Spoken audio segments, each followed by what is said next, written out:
Hello and welcome to learn करो। I hope आप सभी अच्छे होंगे, अपनी पढ़ाई हम लोग कंटिन्यू कर रहे होंगे। सो हम लोग पढ़ रहे थे हमारा chapter that is your partnership fundamentals. हमने सारी कहानियां पढ़ ली कि हाँ जी P&L अप्रोप्रिएशन अकाउंट में ये सारी चीजें होती हैं।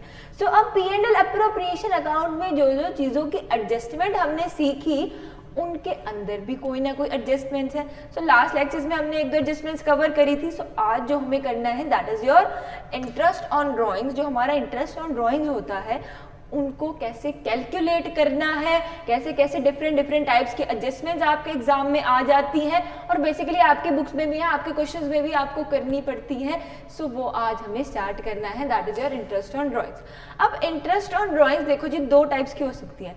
या तो रेगुलर ड्राइंग्स, यानी कि जब जो ड्राइंग्स का मतलब आपको लोगों सभी को पता है कि जो ओनर अपने पर्सनल यूज के लिए मनी विड्रॉ करता है, ठीक है जी, उस पर उसको इंटरेस्ट पे करना होता है। इतनी बातें हमें सबको क्लियर है on the basis of 11th class, but फिर भी हम एक रिमाइंडर लेकर चलेंगे, ठीक है जी।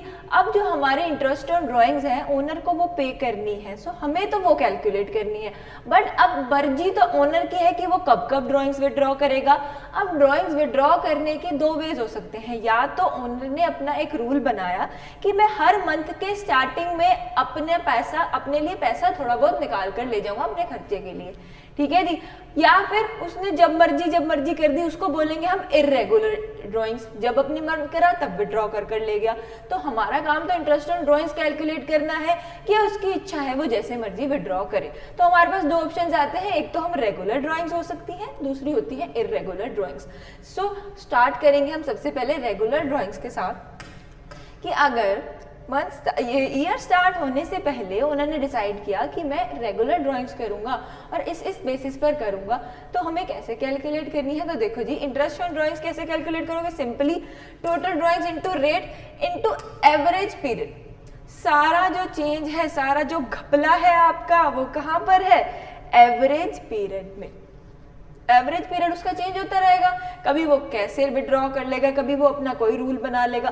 तो हमें जो मेन कैलकुलेट करने में टाइम लगने वाला है that is your average period. So इसीलिए हमारा स्पेशल जो एवरेज पीरियड है उसका फॉर्मूला आता है यहाँ पर, that is average period is equals to time left after first drawing plus time left after last drawing divide by 2। ये हमारा फॉर्मूला रहता है। अब टाइम लेफ्ट आफ्टर फर्स्ट और लास्ट कैसे देखेंगे, पूरे ईयर के अकॉर्डिंग हमें कैलकुलेट करके चलना है। सो स्टार्ट करेंगे क्वेश्चन के साथ। सबसे पहले एक एग्जांपल देंगे। बेसिकली सबसे पहले बेसिक एग्जांपल समझो कि मान लेते हैं ड्राइंग्स जो थी वो हमारी हुई, मान लो 5000 की ड्राइंग्स कर, ठीक है जी, 5000 की ड्राइंग्स उसने रेगुलरली करी, कोई चेंज नहीं आया, बिल्कुल भी कोई भी इफेक्ट नहीं किया। तो हम सिंपली कैलकुलेट करेंगे 5000 टोटल ड्राइंग्स, मान लो आपकी पूरे साल की 5000 थी, तो सीधा 10% रेट पर अगर मान लो हमें उसने हमें इंटरेस्ट ऑन ड्राइंग्स पे करना है ओनर ने, तो ये हमारे निकल कर आ जाएगी 500। सिंपल, अगर आप इंटरेस्ट ऑन ड्राइंग्स निकालना चाहते हो तो वो ऐसे हो जाता है। बट जब हमारा एवरेज पीरियड चेंज हो रहा है, कभी मंथ के अकॉर्डिंग रेगुलर उसने रूल बनाए, तो वो रूल्स क्या क्या हो सकते हैं, कैसे कैसे विड्रॉ हो सकती है रेगुलर ड्राइंग, वो आज हमें स्टार्ट करना है एंड सीखना है एवरेज पीरियड को कैलकुलेट करना, ठीक है जी। स्टार्ट करें, चलो। सो एवरेज पीरियड में हमारा आ सकता है when drawings are made in beginning of every month.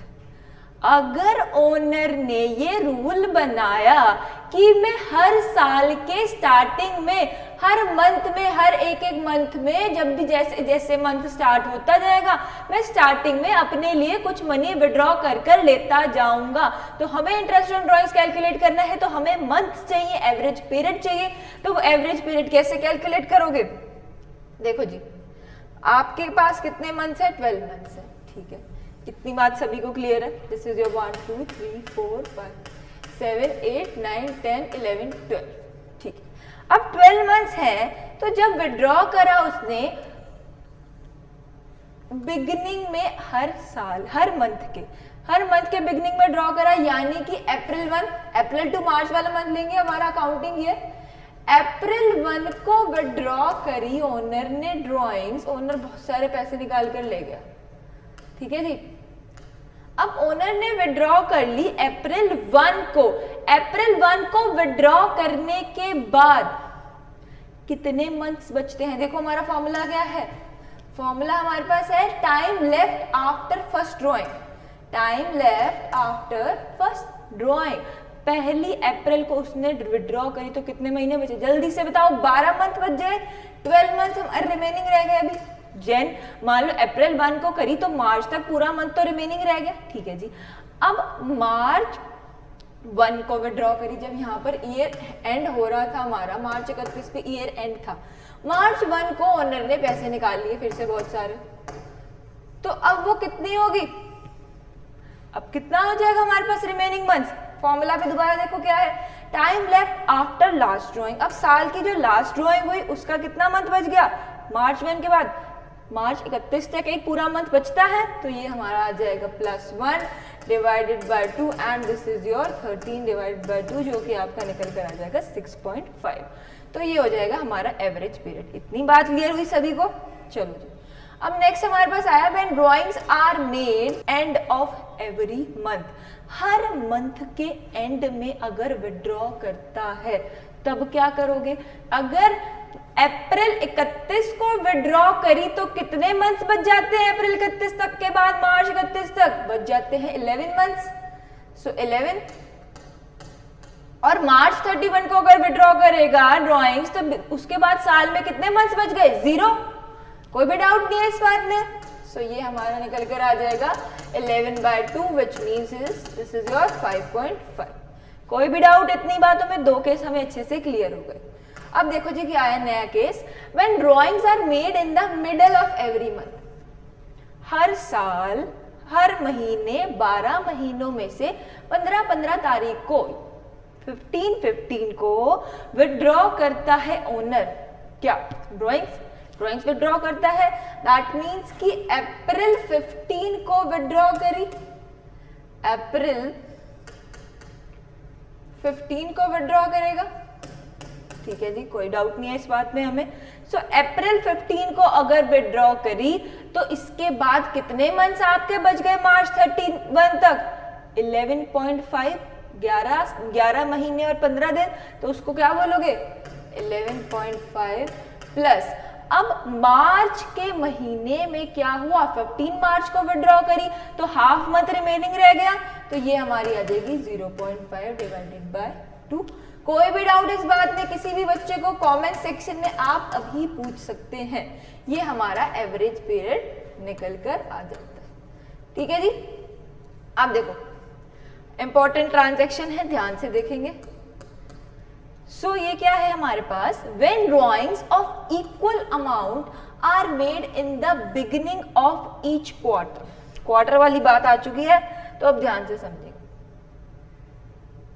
तो देखो जी क्वार्टर वाली पूरी स्टोरी बहुत ज्यादा ध्यान से समझेंगे। अप्रैल से स्टार्ट करेंगे, दिस इज योर अप्रैल, ठीक है जी। अप्रैल, अगस्त,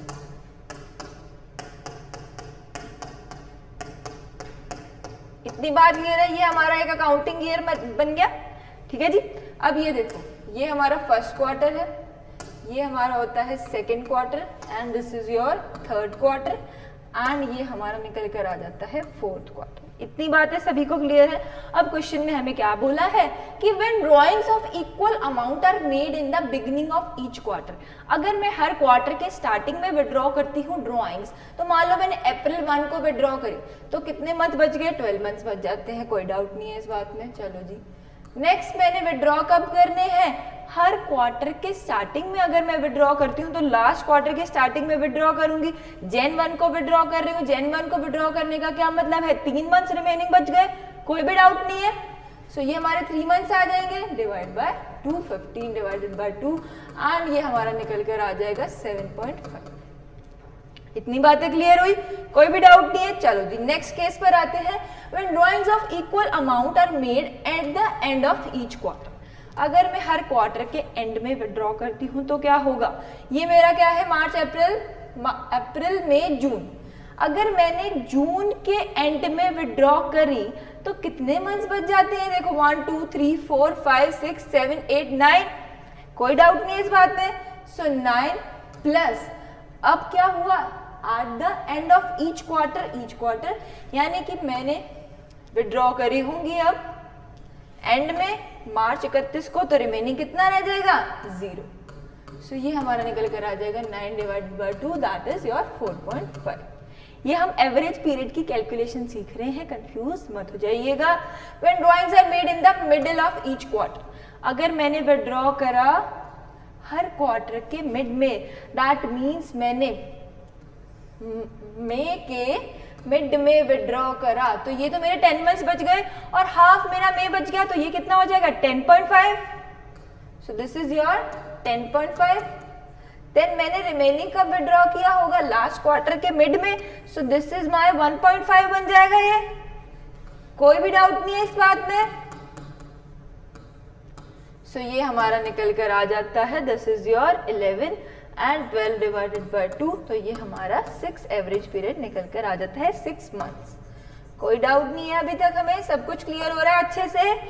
चलो जी, नेक्स्ट हमारे पास आया when drawings of equal amount are made only during a period of 6 months. उन्होंने डिसाइड किया कि मैं हर 6 महीने में विड्रॉ किया करूंगा। तो फर्स्ट 6 मंथ्स में उसने विड्रॉ करी होगी तो 6 मंथ्स बच जाएंगे, लास्ट जब 6 मंथ में विड्रॉ करेगा तो 1 मंथ बच जाएगा। सो ये हमारा निकल कर आ जाएगा 7/2। I hope interest on drawings आप सभी बच्चों को बहुत अच्छे से क्लियर हो रहा होगा। ठीक है जी, बहुत सारे केसेस हमने किए, बहुत अच्छे से सबको समझ आना चाहिए। ये लास्ट केस आप लोग खुद ट्राई करेंगे एंड कमेंट सेक्शन में मुझे आंसर्स बताएंगे। So let's come to our, भूलना नहीं है एक टॉपिक हमारा अभी रिमेनिंग है। अभी हमने सिर्फ रेगुलर ड्राइंग सीखा है, तो let's come to irregular drawings. अगर इररेगुलर ड्राइंग्स होती है यानी कि जब ओनर का मन किया तब वो आया और बिजनेस से पैसे निकाल कर ले गया, कोई डाउट नहीं है इस बात में कि ओनर और एंटिटी डिफरेंट है, ये बातें तो सबको क्लियर है। ठीक है जी, अब जैसे उसका मई में मन करा, मई में उसने 20,000 विड्रॉ कर लिए, जुलाई में मन करा 10,000 विड्रॉ कर लिए, सितंबर में 30 विड्रॉ कर लिए, ऐसे ऐसे जैसे उसका दिल करा, जैसे इच्छा हुई वैसे विड्रॉ कर लिए। हमारा क्या काम है, हमारा काम है कैलकुलेट करना। सो इसको कैलकुलेट करने के हमारे पास सिंपल सा मेथड है, that rate upon 100 into 1/12। 1 month की सेपरेट दी गई है, ठीक है जी। सो हम कैलकुलेट करेंगे, कैसे कैलकुलेट करेंगे, सिंपली अब क्या होता है, क्या करना है हमें, मई 1 को मान लो कैलकुलेट करता, मई 1 को मान लो 20,000 रुपीज विड्रॉ करें, तो अब हमें क्या देखना है कि मार्च 31 तक कितने मंथ रिमेनिंग रह गए, 11 मंथ रिमेनिंग रह जाते हैं। तो इंटरेस्ट हमारा निकल कर आ जाएगा 9%। कैसे निकल कर आएगा ये, दिस इज योर 20,000 11/12 इंटू 9%, ये हमारा निकल कर आ जाएगा 16.50। सो ऐसे ही हम कैलकुलेट कर लेंगे। मान लो जुलाई में विड्रॉ करता है, सो आफ्टर जुलाई 31 कितने मंथ रह जाते हैं, मार्च 31 तक पहुंचने के लिए हमारे पास रह जाते हैं 8 मंथ। तो 8/12 करके ये आ जाएगा हमारा 600। सो इतनी बात क्लियर हो गई हमें। अगर सितंबर 30 को विड्रॉ करता है तो रिमेनिंग रह जाते हैं 6 मंथ। सो 6/12 इंटू 30,000 इंटू 9% निकल कर आ जाएगा हमारा 1350। अगर नवंबर में विड्रॉ करता है और रिमेनिंग रह जाते हैं हमारे मार्च तक, कितने मंथ रिमेनिंग रह जाएंगे, 4 month. So 40,000 into 4 divided by 12 का 9% कैलकुलेट करोगे वो आ जाएगा 1200।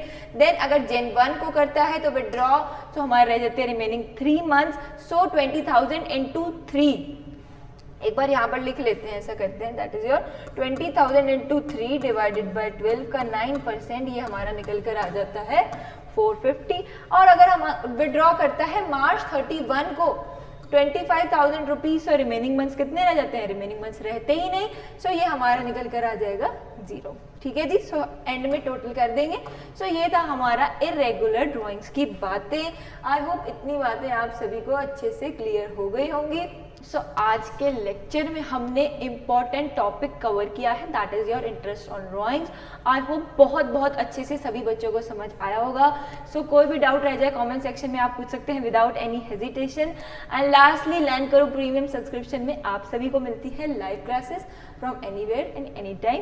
एंड आपको प्रोवाइड किए जाते हैं PDF फॉर्मेट पे नोट्स एंड आपके लिए बनाए जाते हैं पीयर ग्रुप्स ताकि आप स्टडीज को एंजॉय कर सके। एंड आपके सभी favourite teachers are here on the same platform and आपके लिए किए जाते हैं online plus offline doubt clearing sessions.